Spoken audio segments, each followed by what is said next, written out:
Alors j'ai choisi cette œuvre-là comme coup de cœur de l'exposition d'aujourd'hui pour les 50 ans du musée, tout simplement parce que cette œuvre-là, elle a été réalisée par deux frères, les frères Martel. Ce sont deux frères jumeaux qui sont originaires de Vendée et qui se sont installés par la suite à Paris. Ces deux frères ont travaillé vraiment en symbiose artistique. C'est une création conjointe, ils travaillaient dans le même atelier à Paris, ils travaillaient sur les mêmes projets. C'est assez exceptionnel dans l'histoire de l'art, ce type de travail entre frères.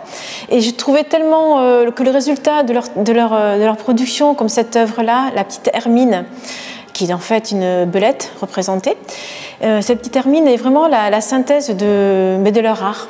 Pourtant, cette œuvre a été créée au tout début de leur carrière. Donc ils avaient peut-être 24 ans. Donc c'est vraiment au tout début de leur carrière, c'est un sujet animalier. C'est vrai qu'ils ont travaillé énormément sur l'animal, mais ce n'était pas uniquement leur principal sujet de représentation. Cet animal-là, cette sculpture-là, elle synthétise vraiment leur parcours futur, leur recherche artistique, leur style artistique qu'ils ont développé tout au long de leur carrière. Alors, on est vraiment juste après-guerre, juste après la Première Guerre mondiale, donc c'est l'envie de se projeter dans quelque chose de nouveau, dans de nouveaux matériaux, de nouvelles représentations. Et c'est vrai que cette Hermine, elle rompt avec le style des sculptures animalières du début de la fin du 19e siècle et du début du 20e siècle, tout début du 20e siècle, puisque là on est dans une œuvre qui recherche à présenter juste l'animal dans une pose familière, ce n'est plus un animal féroce, il y a beaucoup de douceur, beaucoup de simplicité dans les formes.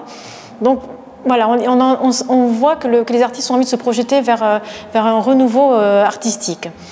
Et puis il y a le matériau qui est utilisé, qui est là aussi très novateur et qui vraiment caractérise leur souhait d'expérimenter, leur envie d'innover, de toujours être à la pointe des nouvelles techniques, puisque là ils ont utilisé du lac armé. Alors le lac armé, pour simplifier, c'est une résine plastique qui a été créée en 1907.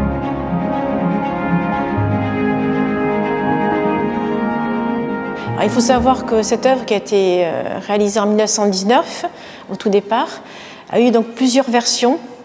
Et celle-ci celle que l'on voit aujourd'hui, date de 1934. Donc il y a tout un parcours, en fait, plusieurs versions de cette Hermine, depuis 1919 à 1934. Il y en a eu une version en bois, en métal, enfin en bronze, en pierre, en marbre et donc en lac armé.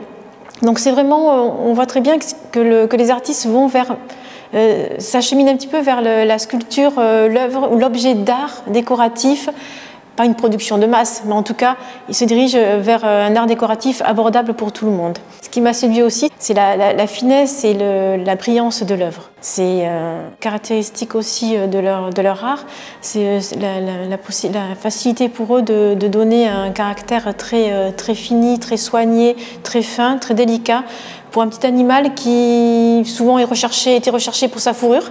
Donc un petit destin triste pour ce petit animal.